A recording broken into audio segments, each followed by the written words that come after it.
तो अस्सलाम वालेकुम to all of you. Welcome to learning zone academy. हम करिकुलम के जो लेक्चर्स हैं उसकी जो ना सीरीज़ को कंटिन्यू करते हैं आज। तो आज हम जैसे मैंने पहले बताया आपको कि दो चीज़ें डिस्कस करेंगे, थोड़े एसेंशियल एलिमेंट्स भी करिकुलम की। उसके बाद हमारा जो मेन लेक्चर है करिकुलम डेवलपमेंट इन पाकिस्तान, उसको भी थोड़ा हम डिस्कस करेंगे। ठीक है, तो सबसे पहले आते हैं कि कॉम्पिटेंसी क्या है। कॉम्पिटेंसी करिकुलम में होती है, जो कि हम डिफरेंट चीज़ों में देखते हैं। सबसे पहले तो कॉम्पिटेंसी ये एक ब्रॉड कॉन्सेप्ट है। ठीक है, ये हमारी नॉलेज को, स्किल्स को, वैल्यूज़ को डिस्क्राइब करती है, जो कि हम बच्चों में पैदा करवाना चाहते हैं अक्रॉस द जो स्कूलिंग टाइम होता है उसका। ठीक है, पर्टिकुलर सब्जेक्ट में हो गया। एक कॉम्पिटेंसी एक ब्रॉड नॉलेज का, स्किल्स का और वैल्यूज़ का जो ना वो नाम है, जो कि हम बच्चों में इम्पार्ट करवाने की कोशिश करते हैं एक पर्टिकुलर टाइम स्पेन में, बच्चों के अंदर एक पर्टिकुलर सब्जेक्ट के बारे में। ठीक है, ये सिंगल ग्रेड पर जो ना फोकस नहीं करता, बल्कि ये पूरे एक स्किल पर फोकस करता है। ठीक है, एक एबिलिटी पर फोकस करता है। एक बिग पिक्चर को जो ना वो डिस्क्राइब करता है कि करिकुलम जो ना इन फ्यूचर क्या करने वाला है। और इस सारे जो ना इस टाइम स्पेन में करिकुलम, फलां सब्जेक्ट का करिकुलम पढ़ाने के बाद बच्चों में कौन सा जो ना वो कौन सी एबिलिटी, कौन सा स्किल पैदा होगा। ठीक है, तो ये ग्रेड पर फोकस नहीं करता, बल्कि मुकम्मल एक कॉम्पिटेंसी पर फोकस करता है, मुकम्मल एक एबिलिटी पर फोकस करता है। फॉर सपोज जैसे students will be able to communicate effectively in English, के स्टूडेंट्स जो ना वो इंग्लिश में इफेक्टिवली कम्युनिकेट करेंगे, ओरली भी और राइटिंग भी। ये ग्रेड 1 to 5 है। मतलब जब बच्चा ग्रेड 1 से 5 तक जाएगा, मतलब ये ओवरऑल जो 3 4 5 साल हैं, उस तक ये उस वक्त में ये बच्चे का एबिलिटी, बच्चे की स्किल्स जो है ना वो इन्हांस होगी। तो ये इसको हम कॉम्पिटेंसी कहेंगे। ये किसी भी करिकुलम का हिस्सा होती है, किसी भी सब्जेक्ट के बारे में या किसी भी पर्टिकुलर डोमेन में। ठीक है, उसके बाद स्टैंडर्ड्स। अब कॉम्पिटेंसी के अंदर मजीद जाएंगे तो हमें स्टैंडर्ड्स मिलेंगे। स्टैंडर्ड्स कॉम्पिटेंसी को मजीद स्पेसिफिक करते हैं। ठीक है, कि हमने स्टूडेंट्स को जो ना वो at the end of the development stage, particular development stage या पर्टिकुलर जो क्लास है उसके एंड के बाद बच्चे के जो ना वो कौन सी चीज, बच्चों में कौन सी चीज़ें पैदा होंगी। ठीक है, ये स्पेसिफिक होता है। कॉम्पिटेंसी एक ब्रॉड होती है, मगर ये स्पेसिफिक होता है। ये जो ना वो एक स्टेज पर या किस पर्टिकुलर ग्रेड पर फोकस करता है। फॉर सपोज एक स्टेज है ग्रेड 1 to 5, एक स्टेज है, ग्रेड है। ठीक है, ये उसको फोकस करता है। हाँ, अब ये इसका एग्जांपल हम देखते हैं कि by the end of the grade 5 के एंड के बाद students will read and comprehend great appropriated text fluently and with understanding. ठीक है, तो ये जब हम कॉम्पिटेंसी के अंदर आते हैं तो वहाँ पर हम पर्टिकुलर स्टैंडर्ड्स बनाते हैं, जो कि उस कॉम्पिटेंसी को फोकस करके ही बनाते हैं। तो उसको हम स्टैंडर्ड्स कहेंगे। स्टैंडर्ड्स मल्टीपल भी हो सकते हैं किसी भी एक स्टेज में, किसी भी पर्टिकुलर सब्जेक्ट के बारे में। अब बेंचमार्क आते हैं। बेंचमार्क मजीद जो ना वो स्टैंडर्ड्स के अंदर आते हैं। ये एक पर स्पेसिफिक ग्रेड और ग्रेड के अंडर क्लस्टर को भी फोकस करते हैं। ठीक है, for suppose grade 1 to 2, grade 3 to 4। ये एक पर्टिकुलर एसएलओ को ऐसे समझे कि उसको जो ना वो हिट करते हैं या उसको टारगेट करते हैं। जैसे by the end of the grade 2, students can read and understand simple short sentence comprehend independently. ठीक है, तो ये एक बेंचमार्क। अब इसको सादा अल्फाज में समझने के लिए ये आपके पास जो ना ग्राफ शो हो रहा होगा कि कॉम्पिटेंसी ये एक की लर्निंग एरिया होगी जो सबसे ऊपर होगी। ठीक है, उसके बाद हमें स्टैंडर्ड्स मिलेंगे कि जो ना वो पर्टिकुलर जो ना वो कॉम्पिटेंसी को सीखने के लिए हमारे पास कौन से स्टैंडर्ड्स हैं, या क्या फलां ग्रेड से या फलां इस जो है ना वो टाइम स्पेन में हमें क्या सीखना चाहिए। उसके बाद बेंच मार्क्स। ठीक है, ग्रेड 1 to 2 के अलग बेंच मार्क्स हो सकते हैं, 3 to 5, 6 to 8। मतलब हर क्लास के पर्टिकुलर ग्रेड्स के अलग बेंच मार्क्स होते हैं, जो कि मजीद उस स्टैंडर्ड्स को इलाबोरेट करते हैं, उस स्टैंडर्ड्स को स्पेसिफिक करते हैं।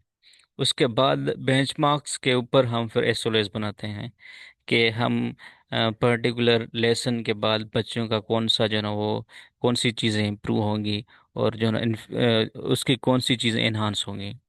तो ये एक फ्लो में चलते हैं। सबसे पहले हम कॉम्पिटेंसी डिसाइड करते हैं कि अच्छा, अब बच्चों को इंग्लिश लैंग्वेज जो ना देनी है, उसकी फ्लुएंसी बच्चों को आनी चाहिए। उसके बाद हम उसके स्टैंडर्ड सेट करते हैं। उसके बाद उसकी बेंच मार्किंग होती है पर क्लास वाइज। उसके बाद लेसन वाइज उसकी जो ना वो जो ना एसओएस बनते हैं।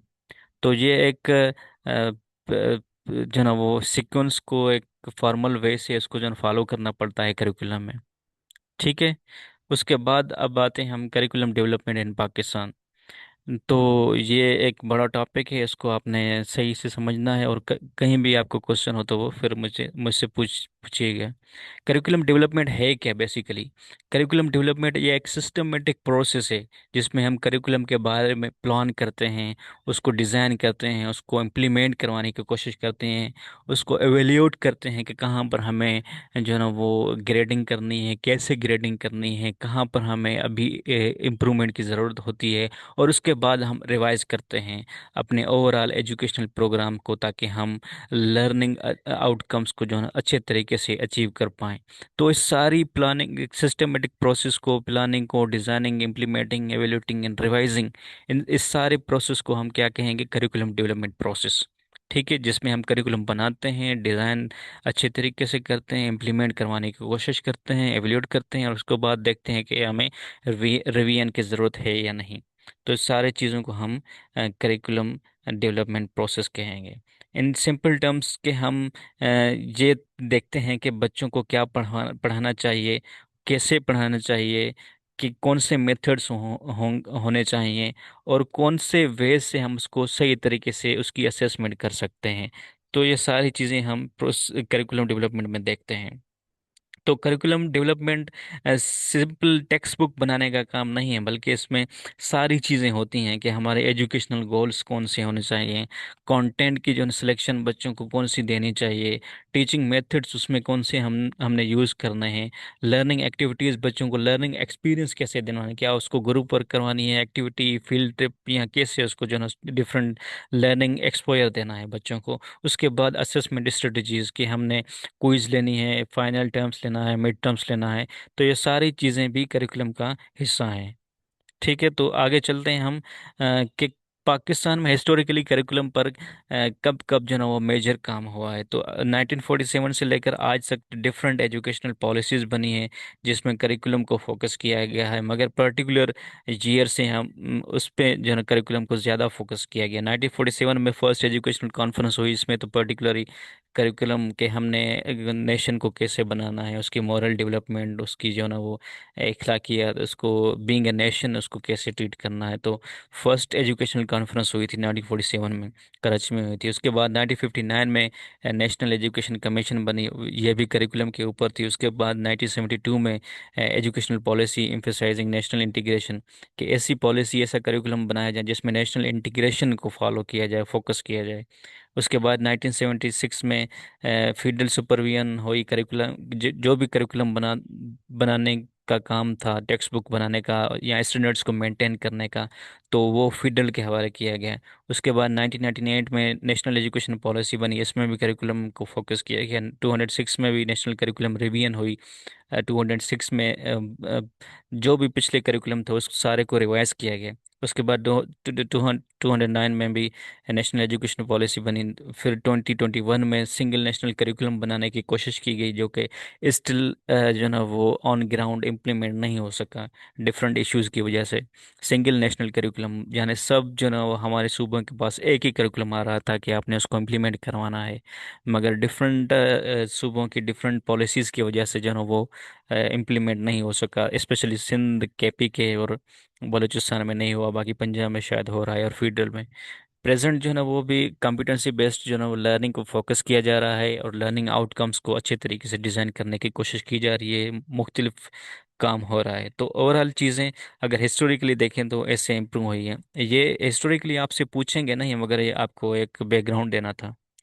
उसके बाद नेशनल करिकुलम इस डेवलपमेंट एक स्ट्रक्चर होता है पाकिस्तान में, उसको फॉलो किया जाता है। एक सिस्टमेटिक स्ट्रक्चर है कि डिफरेंट इदारे इस तरीके से काम करेंगे।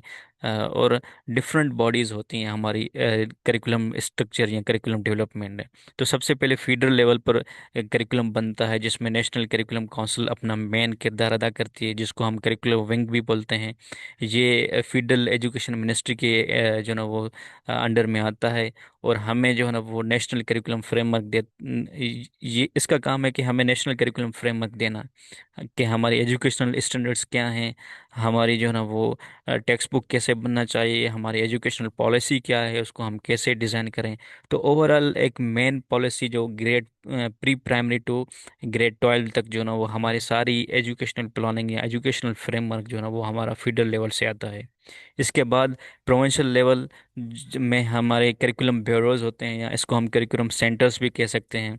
चारों सूबों में करिकुलम सेंटर्स होते हैं जो कि फीडर से इंस्ट्रक्शंस लेकर टेक्स्ट बुक बनाते हैं। उस टेक्स्ट बुक्स में जो है different context, themes, benchmarks, SOS रखते हैं।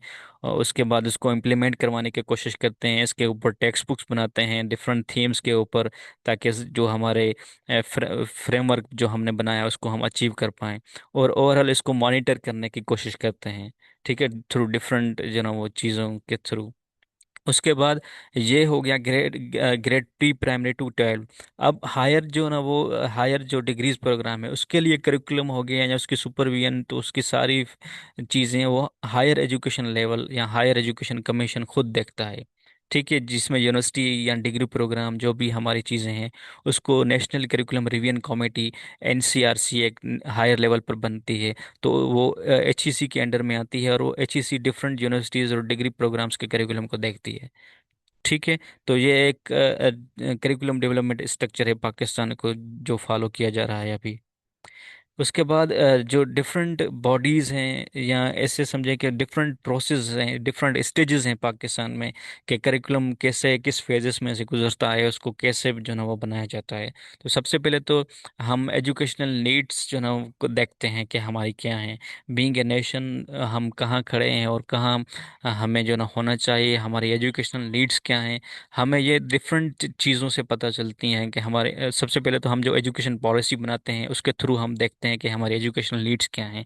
उसके बाद जो डिफरेंट रिसर्च स्टडीज होती हैं, एक हमारे मुल्क में अंदर भी और मुल्क से बाहर भी जो हमारे स्कॉलर्स होते हैं, उस जो स्टडीज़ कंडक्ट करते हैं उसके थ्रू भी हमें पता चलता है कि करंट सिनेरियो क्या है, या मार्केट डिमांड कैसे है, या हम इंटरनेशनल ट्रेंड्स को फॉलो कर रहे हैं या नहीं करें। तो इस सारी सिनेरियो में हम फिर अपने एजुकेशनल नीड्स को जो है देखते हैं। उसके बाद उस नीड्स के अकॉर्डिंग हम ऑब्जेक्टिव्स को डेवलप करते हैं कि हमारे ऑब्जेक्टिव्स क्या होंगे, हमारे एजुकेशनल कैसे होने चाहिए, हम इन फ्यूचर हमें क्या जो है अचीव करना है।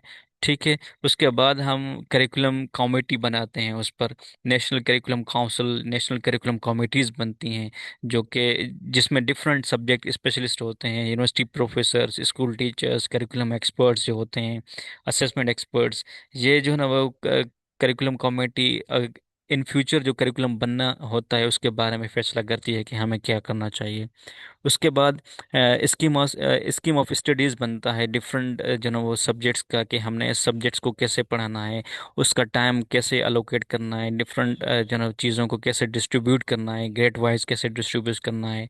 नेशनल प्रायोरिटीज़ को उसमें देखा जाता है, लर्नर्स की नीड्स को भी देखा जाता है, कि हमने प्राइमरी में कौन से कोर्सेज ऐड करने हैं, कितना टाइम इसको देना है, कितने इंपॉर्टेंट कोर्सेज हैं, ग्लोबल डेवलपमेंट्स हो रही हैं क्या वो ऐड करनी है या नहीं करनी। तो यहाँ पर स्कीम ऑफ स्टडीज़ के हमने क्या ऐड करना है क्या नहीं करना है, ये सारा डिसाइड किया जाता है।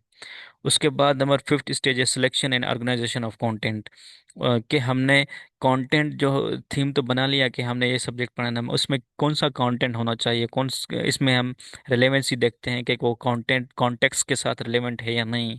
एक्यूरेसी देखते हैं, यूटिलिटी देखते हैं कि हम इसको कहाँ कहाँ पर यूज़ कर सकते हैं, क्या एक ही कॉन्सेप्ट हम डिफरेंट जगह पर यूज़ कर सकते हैं या नहीं कर सकते, उसकी यूटिलिटी देखते हैं, लर्नबिलिटी देखते हैं, कल्चरल अप्रोप्रिएटनेस देखते हैं कि हाँ क्या वो सिंध में अगर वो जाए पढ़ाया जाए तो वो उसका कॉन्सेप्ट कैसे लिया जाएगा, इस तरह के पीके में कैसे लिया जाए। तो कल्चरल एक अप्रोप्रिएटनेस भी हम कंटेंट की देखते हैं।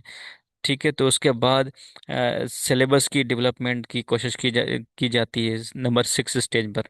तो सब्जेक्ट वाइज सिलेबस को डेवलप किया जाता है कि इस सब्जेक्ट में हमारे लर्निंग आउटकम्स क्या होने चाहिए, टॉपिक्स कौन से ऐड होंगे, उसकी गाइडलाइन, टीचर्स के लिए गाइडलाइन कैसे बनाएं कि टीचर इस टॉपिक को कैसे पढ़ाए, उस टॉपिक पर्टिकुलर या पर्टिकुलर सिलेबस में या पर्टिकुलर सब्जेक्ट्स में हम असेसमेंट स्टैंडर्ड्स कौन से रखें, बच्चों को कितनी मार्क्स जो है वो लेना चाहिए सब्जेक्ट को पास करने के लिए। तो यहाँ पर भी सब्जेक्ट एक्सपर्ट्स बैठते हैं, टीचर, साइकोलॉजिस्ट, करिकुलम स्पेशलिस्ट, जो चीज़ों को डिसाइड करते हैं। उसके बाद टेक्स्ट बुक डेवलपमेंट होती है। ये सारी चीज़ें जो ना वो डिस्कस होने के बाद ये चीज़ें जाती हैं डिफरेंट जो ना सूबाई लेवल पर। उसमें जो ना वो टेक्स्ट बुक्स बनते हैं उस अकॉर्डिंग टू पॉलिसी, जिसमें डिफरेंट ऑथर्स को हायर किया जाता है कि आपने इस थीम की या इस टॉपिक पर, इस सब्जेक्ट पर आपने ये थीम बनाना है। राइटिंग मैन्युस्क्रिप्ट बनते हैं, एक्सपर्ट्स उसमें रिव्यूज करते हैं, रिवीजन होती है, देन फिर उसकी प्रिंटिंग होती है, text book printing. Then last इसमें stage number 8, curriculum implementation.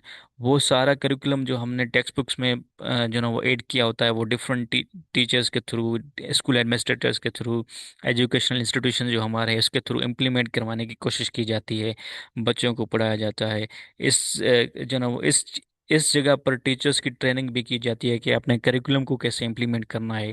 Teachers की सीपीडी की जाती है। चाहे कितना भी अच्छा करिकुलम हो, अगर टीचर खुद ट्रेन नहीं है उसको पढ़ाने में, तो जाहिर सी बात है वो ज़ाया जाएगा। तो इसलिए इस स्टेज में जो ना वो करिकुलम इम्प्लीमेंटेशन में टीचर्स को भी ऑन बोर्ड लिया जाता है, उसकी ट्रेनिंग करवाई जाती है। उसके बाद असेसमेंट एंड एवेल्यूशन, जाहिर सी बात है हमने ग्रेडिंग भी करनी होती है। हमने जो ना वो बोर्ड के एग्जाम, जो डिफरेंट असेसमेंट मेथड्स, क्राइटेरिया, उसको भी देखना पड़ता है। तो ये सारी चीज़ें डिसाइड की जाती हैं कि इन फ्यूचर अगर हमने वीकनेस देखनी है या हमने स्ट्रेंथ देखनी है, तो थ्रू हम असेसमेंट एवोल्यूशन देखते हैं। उसके बाद अगर कहीं पर नीड पड़ती है रिवीजन की या उसको चेंज करने की, तो फिर वो चेंज भी किया जाता है। ठीक है। तो ये ओवरऑल 10 स्टेजेस हैं करिकुलम डेवलपमेंट प्रोसेस की, कि किस स्टेज में कौन सा काम होता है, उसको कैसे किया जाता है, उसमें कौन से स्टेक होल्डर्स होते हैं, और ओवरऑल प्रोसेस जो पाकिस्तान में फॉलो किया जाता है। उसके बाद डिफरेंट एजेंसीज भी यहाँ पर अपना डिफरेंट रोल प्ले करती हैं, जिसमें नेशनल करिकुलम काउंसिल, एनसीसी, जिसका फंक्शन है कि वो करिकुलम की डिज़ाइनिंग, उसकी रिवीजन, उसकी अप्रूवल, या सारा टेक्स्ट बुक्स की रिवीजन, या नेशनल स्टैंडर्ड्स जो एजुकेशन के बनाए होते हैं उसको देखना और उसकी लुक आफ्टर करना। उसके बाद जो सेकंड हमारी एजेंसी है वो प्रोविंशियल करिकुलम ब्यूरोज हैं।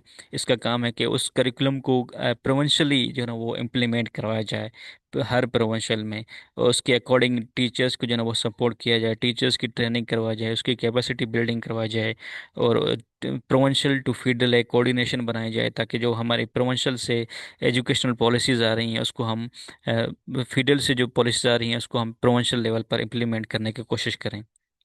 उसके बाद हमारी जो थर्ड है, प्रोविंशियल टेक्स्ट बुक बोर्ड्स होते हैं। हर सूबे में एक अलग अलग टेक्स्ट बुक्स बोर्ड होते हैं, जिसका काम है कि वो टेक्स्ट बुक डेवलप करे, उसकी पब्लिकेशन, डिस्ट्रीब्यूशन, या उस लर्निंग मटेरियल को अगर रिवीजन हो तो उसको चेंज करे, और इन फ्यूचर वो न्यू टेक्स्ट बुक्स प्रिंट करें। उसके बाद फोर्थ नंबर एचईसी है, जो कि यूनिवर्सिटी लेवल पर करिकुलम को डेवलप करती है, यूनिवर्सिटी लेवल पर जो है ना वो उसको रिवाइज करती है, और उसको जो है इन फ्यूचर इम्प्लीमेंट करवाने की कोशिश करती है। ठीक है।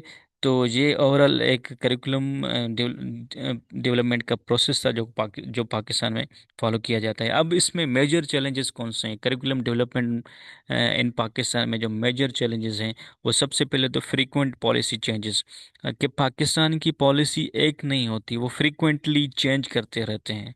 अगर कोई गवर्नमेंट 5 साल के लिए आती है तो वो अलग पॉलिसी लेकर आती है, उसके बाद कोई 5 साल आती है तो अलग पॉलिसी, उसके बाद 3 साल वाली अलग पॉलिसी, मतलब हर गवर्नमेंट की हर अलग अलग पॉलिसी हो रही है। तो इसमें जो इदारे होते हैं हमारे, डिफरेंट एजेंसीज जो हमारी काम कर रही होती हैं, उसको डिफिकल्टी पेश आती है कि अब किस जो है ना वो पॉलिसी को फॉलो किया जाए, किस तरह से जो है ना वो एसओएस सेट किया जाए। जाहिर सी बात है, जो हमने प्रोसेस पढ़ा, ये सारे प्रोसेस को करके टेक्स्ट बुक्स बनते हैं। तब अगर कोई न्यू गवर्नमेंट आती है तो वो न्यू पॉलिसी लेकर आती है, तो तब वो स्टार्ट से फिर अगेन उसको शुरू करना। तो जाहिर सी बात है, वो ये एक चैलेंज बनता है डिफरेंट जो ना स्टेक होल्डर्स के लिए, इवन टीचर्स के लिए, कि उसको हमने कैसे पढ़ाना है। लैक ऑफ एक्सपर्ट्स पार्टिसिपेशन, इस ओवरऑल चीज़ों में एक्सपर्ट्स को जो ना वो बुलाया नहीं जाता, कम ही बुलाया जाता है। एक एक करिकुलम एक्सपर्ट्स को जो ना वो वहाँ पर लाजमी होना चाहिए कि कौन सब्जेक्ट स्पेशलिस्ट को लाजमी होना चाहिए कि कौन से टॉपिक्स पढ़ाने हैं, कैसे पढ़ाने हैं। क्लासरूम जो टीचर्स होते हैं उसको भी ऑन बोर्ड लिया जाए कि क्लासरूम में अंदर ये चीज़ें कैसे करवानी है हमें। तो एक्सपर्ट्स की जो पार्टिसिपेशन यहाँ पर कम ही होती है पाकिस्तान में, इसलिए हमारे पास डिफरेंट चैलेंजेस भी होते हैं। उसके बाद टीचर्स की जो प्रिपरेशन बहुत ही कम होती है करिकुलम के बारे में। अगर करिकुलम बन भी गया कोई अच्छा तो टीचर ट्रेन नहीं होता। तो जाहिर सी बात है, टीचर नहीं होगा तो ऑन ग्राउंड करिकुलम वो इम्प्लीमेंट नहीं हो पाएगा। डिफरेंट इश्यूज आ जाएंगे, डिफरेंट चीज़ें होगी क्लासरूम में जो कि करिकुलम इम्प्लीमेंटेशन में इशू करेंगी। उसके बाद इंटेंडेड एंड इम्प्लीमेंटेड करिकुलम के अंदर गैप, कि जो हमने बनाया है डॉक्यूमेंट, जो हमारे पास रिटर्न में डॉक्यूमेंट है, वो इम्प्लीमेंट नहीं किया जा रहा है। बाकी जो डिफरेंट चीज़ें हैं वो डिफरेंट, कोई कहाँ से कॉन्सेप्ट ले लिया, कोई कहाँ से, तो वो चीज़ें इम्प्लीमेंट हो रही हैं जो कि करिकुलम का हिस्सा भी नहीं है। तो यहाँ पर गैप आ रहा है कि हमने क्या बनाया है और क्लासरूम में प्रैक्टिसेस कौन सी हो रही हैं। तो वहाँ पर एक गैप बनता है जिसमें टीचर्स की जो ना वो पार्टिस जाहिर सी बात है प्रिपरेशन नहीं होती करिकुलम के बारे में। तो एक बड़ा गैप नज़र आता है। एग्जाम ओरिएंटेड सिस्टम है हमारा। हमारा टोटल करिकुलम जो ना वो रटाफिकेशन एग्जाम ओरिएंटेड जो ना वो चीज़ों को फोकस करता है। लर्निंग एक्सपीरियंस, लर्निंग एक्सपोजर जो ना वो कम बच्चों को दिया जाता है, सिर्फ ग्रेड हासिल करने की कोशिश की जाती है। रिसोर्स कंस्ट्रेंट्स, जाहिर सी बात है हमारे डिफरेंट स्कूल्स में तो बेसिक चीज़ें नहीं है। बेसिक जो हमने स्कूल की चौदीवारी नहीं है, किसी में कोई वॉशरूम नहीं है, कोई पीने का साफ पानी नहीं है। तो जाहिर सी बात है करिकुलम को इम्प्लीमेंट करना वहाँ पर डिफ़िकल्ट हो जाएगा। लेबोरेटरीज नहीं होगी, लाइब्रेरीज नहीं होगी, आईसीटी फैसिलिटीज़ जो होनी चाहिए थी वो नहीं होगी, टीचर्स के पास मटेरियल नहीं होगा। तो जाहिर सी बात है फिर करिकुलम इम्प्लीमेंट नहीं हो पाएगा। Delayed curriculum revision, most of the time ऐसा हुआ है कि हमने डिफरेंट चीज़ें जो ग्लोबली बहुत आगे जा रही हैं, डिफरेंट कंट्रीज़ के डिफरेंट जो ना वो मॉडर्न करिकुलम फॉलो कर रही होती हैं, मगर वो हम हमारे पास वही सेम ही पुरानी चीज़ें होती हैं। तो हम करिकुलम को रिवाइज नहीं करते, यहाँ इतना टाइम लेते हैं रिवीजन में कि वो फिर चीज़ें देर से हम तक पहुँचती हैं जो कि दुनिया में पहले से ही हो रही होती हैं। तो डिलेड करिकुलम रिवीजन जो है ना वो भी मेजर चैलेंज है। जैसे प्रीवियस में इमरान खान की हुकूमत में सिंगल नेशनल करिकुलम बना, जो कि 2016 के बाद जो है करिकुलम को रिवाइज किया गया 2020 में, 2021 में। तो 4-5 साल के बाद अगर करिकुलम को आप रिवाइज कर रहे हैं तो जाहिर सी बात है हम 4-5 साल पीछे रह जाएंगे। अगर ऐसे ही हम देखें 1947 से, तो हम कितने साल पीछे हैं। तो जाहिर सी बात है फिर डिफरेंट इश्यूज यहाँ पर इमर्ज होते हैं, और ऐसे ही हम हमारे पास स्टूडेंट्स भी ऐसे ही पैदा होते हैं जो कि दुनिया के पीछे होते हैं। तो इमर्जिंग ट्रेंड्स आजकल पाकिस्तान के करिकुलम में कौन से फॉलो किए जा रहे हैं, या कौन से जो ना चीज़ों को इम्प्लीमेंट करने की कोशिश की जा रही है। सबसे पहले तो कैपेसिटी कॉम्पिटेंसी बेस्ड एजुकेशन को फोकस किया जा रहा है कि हमने कॉम्पिटेंसी या कॉम्पिटेंट बच्चों को क्रिएट करना है, उसको इन फ्यूचर जो ना वो ग्राउंड रियलिटीज़ को जो ना वो मद्देनज़र रखते हुए उसको डिफरेंट कॉम्पिटेंसी देनी है, ताकि वो मसलों को या जो हमारे पास रियल लाइफ प्रॉब्लम्स है उसको सॉल्व करने की एलियत रखें। लर्निंग आउटकम्स जो ना वो क्लियरली डिफाइन किए जा रहे हैं अभी भी, कि हमने क्लास वाइज जो ना चीज़ों को स्पेसिफिक करना है ताकि टीचर को भी हेल्प आउट हो और स्टूडेंट्स को भी, कि हमने क्या पढ़ना है ग्रेड वाइज। डिजिटल लिटरेसी जो ना वो डिजिटल टेक्नोलॉजिकल स्किल्स को इंटीग्रेट किया जा रहा है करिकुलम में, ताकि बच्चों को या टीचर्स को डिजिटली साउंड किया जाए। क्रिटिकल थिंकिंग पर फोकस किया जा रहा है।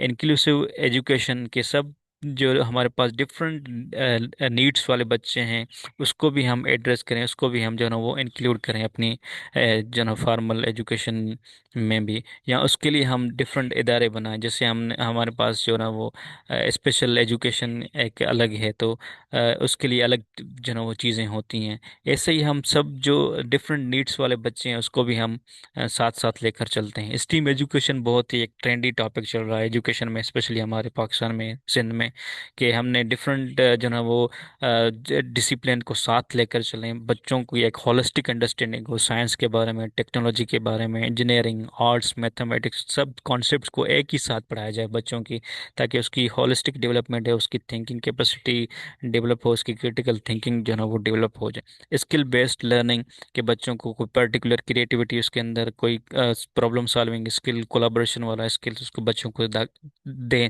ताकि इन फ्यूचर जो है ना वो बच्चे जो है ना ऑन ग्राउंड चीज़ों को जो है ना सॉल्व करने की अहलियत रखें। तो ये इमर्जिंग ट्रेंड्स हैं करिकुलम में। तो इस पर आपके पास 5 CRQs हैं, कोशिश करें इसको देखें और अटेम्प्ट करें।